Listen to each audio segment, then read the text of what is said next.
সিরাজগঞ্জ জেলার উল্লাপাড়া উপজেলার কয়রা বর্ধনগাছা ক্ষীরার আড়তে প্রতিদিন বিক্রি হয় 1.5 থেকে 2 কোটি টাকার ক্ষীরা।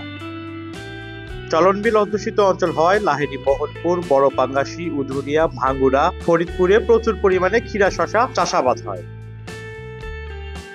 আর এই ক্ষীরা চাষাবাদকে কেন্দ্র করে উল্লাপাড়া উপজেলার কয়রা বর্ধনগাছা ও চাকসায় দুটি পাইকারি আড়ত বসেছে। বছরের 8 মাসই ক্ষীরা শশা কেনাবেচা চলে এই হাটে। প্রতিদিন সকাল থেকে রাত 10টা পর্যন্ত এই দুটি হাটে ক্রেতা বিক্রেতাদের সরগরম থাকে। দূর দূরান্ত থেকে প্রতিদিন শতাধিক পাইকার এসে এখান থেকে ক্ষীরা কিনে নিয়ে যান। প্রতিদিন অন্তত শতাধিক ট্রাক ক্ষীরা দেশের বিভিন্ন প্রান্তে চলে যায় বিক্রির উদ্দেশ্যে। চলন বিলের ক্ষীরার মান ভালো হওয়াতে এই হাটে দেশের বিভিন্ন স্থান থেকে ক্রেতা আসে ক্ষীরা কেনার জন্য। ব্যবসায়ীরা কৃষকদের কাছ থেকে ক্ষীরা কিনছেন, কৃষকেরা ভ্যান, ট্রলি ছাড়াও নানা বাহনে ক্ষীরা আনছেন। ব্যবসায়ীরা দরদাম মিটিয়ে বাজারজাত করার জন্য পানিতে ধুয়ে তা বস্তায় তুলছেন। স্থানীয় ক্ষীরা চাষি জানান, প্রতি মণ ক্ষীরা 600 টাকা থেকে 1000 টাকা দরের মধ্যে বেচা কেনা হচ্ছে। প্রথম দিকে আরো বেশি দামে বিক্রি হয়েছে। এখানে সকাল 8টা থেকে রাত 10টা পর্যন্ত কেনাবেচা চলে। এটা সারা ঢাকা, সারা বাংলাদেশের লোকই ব্যাপারী আসে, এই জায়গা থেকে মাল কিনে বিভিন্ন জায়গায় এরা মাল সাপ্লাই করে। যেমন খুলনার ব্যাপারী, চিটাগাংয়ের ব্যাপারী, ঢাকার ব্যাপারী, যশোরের ব্যাপারী, তারপরে বরিশাল, তারপরে মনে করেন যে বগুড়া, দিনাজপুর, রংপুর, সব জায়গায় যায়। এই জায়গায় মনে করেন যে বেশিরভাগ হলো আমাদের উল্লাপাড়া থানার লোকই বেশি। উল্লাপাড়া থানা এরিয়া পুরোটাই করে আবাদ করে, এবং বাঙ্গুড়া থানারও আছে। বাজার আগে 2200 টাকা ছিল, এখন মনে করেন যে 600, 700, 800, 500, 400 বিভিন্ন রকমের দাম নেমে গেছে। এই হাটে বিক্রি হয় হলো শসা, ক্ষীরা, আলু, তারপরে ওই যে আরেকটা আছে কুয়াশ, সবচেয়ে বেশি বিক্রি হয়, বেশি সবচেয়ে হলো ক্ষীরা। এদিকে ক্ষীরার ব্যাপারীরা জানান, প্রতিদিন এই হাটে 1.5 থেকে 2 কোটি টাকার ক্ষীরা কেনা বেচা হয়। হাটের পাশে কোনো ব্যাংক না থাকায় তাদের উল্লাপাড়া সদরে গিয়ে টাকা লেনদেন করতে হয়। এতে তারা প্রতিদিন বিভিন্ন সমস্যার সম্মুখীন হচ্ছেন। আমরা মনে কিনি, মোকামও মনে বেশি। আমি এখান থেকে মাল কিনে পাঠাই বরিশাল, এখানে মনে বিক্রি হয়, এখানে কিনি 600, 650, 700, মোকামও এইভাবে বিক্রি হয়। আছে মোটামুটি প্রফিট থাকে। কৃষকরা কিভাবে বিক্রি করে? আর কৃষকরা 43-এ মন দেয়, আমরাও 43-এ মন নেই। আপনার প্রথম থেকে বলেন। আমরাও 43-এ মন নেই, ঠিক আছে। কৃষকরা 43-এ মন দেয়। আচ্ছা, কি ধরনের ক্ষীরা আপনারা কেনেন বা শশা কেনেন? শসা এখানে দেশি আছে, হাইব্রিড আছে, 2 পদের দাম। হাইব্রিডটার দাম কম, দেশিটার দাম বেশি। মনে 400 টাকা বাটা থাকে সবসময়। আর এখানে কতগুলো আনুমানিক ব্যাপারী আছে? এখানে ব্যাপারী আছে 1 থেকে 150 ব্যাপারী আছে, বিভিন্ন দেশের লোক আছে এখানে। রেগুলার প্রতিদিন হাট বসে।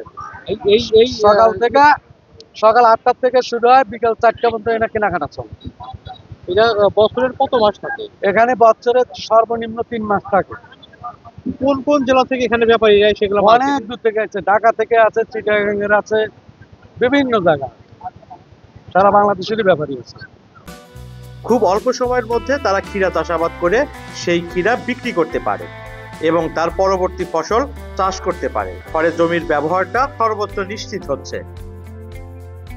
এবং আমরা কৃষি সম্প্রসারণ অধিদপ্তর উল্লাপাড়ার পক্ষ থেকে কৃষকের পাশে থেকে সব ধরনের সহযোগিতা করে যাচ্ছি বলে জানিয়েছেন উপজেলা কৃষি অফিসার। অন্য ফসলের চেয়ে ক্ষীরা চাষে অধিক লাভ, তাই এ চাষাবাদের প্রতি আমাদের দিন দিন আগ্রহ বাড়ছে। কারণ খরচ কম আর লাভ বেশি, তাই আমাদের সাথে আরো অনেকেই এখন ক্ষীরা চাষের দিকে ঝুঁকছে। এই হাটটা প্রথম ছিল সিরাজগঞ্জ রোডে। এলাকার কিছু কাঁচামাল ওখানে নিয়ে যাওয়ার পরে বেচা কেনায় খুব কষ্ট হয়, এবং ওনারা অনেক রকম ওই খাজনা নিয়ে বাজাবাজি করে। ফলে এলাকার কৃষকরা চাষাবাদ বাদ না দিয়ে এলাকায় ছোট ছোট জায়গায় হাট বসিয়ে এটা বেচা কেনা শুরু করে। আশেপাশে বেশ কয়েকটা জায়গায় শুরু করার পরে সেখানেও বিভিন্ন জায়গার সমস্যা দেখা যায়। তখন এলাকার কিছু অ্যালার্ট পার্সন লোকজন এখন যে হাটটা দেখতে পাচ্ছেন, এই জায়গাটা প্রত্যেককে প্রায় 60 জন মিলে 2% করে কেনে। 120 শতাংশ জায়গা এখানে আছে, কিনে নিয়ে এলাকার ক্ষীরা চাষিদেরকে নিয়ে তারা নিজেরাও চাষ করে এবং এলাকার কৃষকদের নিয়ে এখানে আপাতত হাট বসায়। বসানোর পরে হাট চলতে থাকে, ফলে এলাকার কৃষকরা বেচাকেনায় অনেক সুবিধা পায়, বাইরে যেতে হয় না। এলাকার কিছু শ্রমিক তারা কাজ পায়, এলাকার কিছু গাড়ি আছে এগুলো বহন করে তারা কিছু সুযোগ সুবিধা পায়। এখন এলাকার যারা হাটটা কিনে নিল তারা প্রতি বস্তায় 5 টাকা করে উঠায়, কৃষকদের কাছ থেকে নেয় না। যারা এখানে ব্যাপারীরা ক্ষীরা কেনে, শসা কেনে, তাদের নিকট থেকে 5 টাকা করে নেওয়া হয়। এই টাকাটা আমাদের এলাকায় 15টা মসজিদ আছে, 15টা মসজিদের মধ্যে কিছু কিছু করে দেওয়া হয়, 3টা মাদ্রাসায় দেওয়া হয়। আর এখানে যে 5 টাকা উঠায় এরা 8 জন, এদেরকে প্রতিদিন 400 করে টাকা দেওয়া হয়। এরপরে যে টাকাটা বাঁচে, 1-2 লাখ টাকা যদি বাঁচে, ওই যে 60 জন যে কিনে নিছে জায়গাটা তাদের মধ্যে তারা বন্টন করে নিয়ে নেয়। এইভাবে হাটটা চলাতে খুবই এলাকায় উপকৃত হচ্ছে। এখন অসুবিধা হচ্ছে কি, আশেপাশে ব্যাংক নাই। আমাদের এই হাটের পাশে অবশ্যই একটা ব্যাংক দরকার। একটা ব্যাংক বসলে আমাদের টাকা আনার জন্য উল্লাপাড়া, সাজাদপুর, মোহনপুর যাওয়ার কোনো প্রয়োজন হয় না। এখন কষ্ট হচ্ছে আমাদের টাকা আনার জন্য, বিভিন্ন জায়গায় যাওয়া লাগে, টাকাটা নিয়ে আসাটাও রিস্ক। এই জন্য আমাদের দাবি এই এলাকার কমিটির পক্ষ থেকে, সুসার বাজারের পক্ষ থেকে, যে আশেপাশে একটা ব্যাংক বসালে আমরা একটু উপকৃত হই।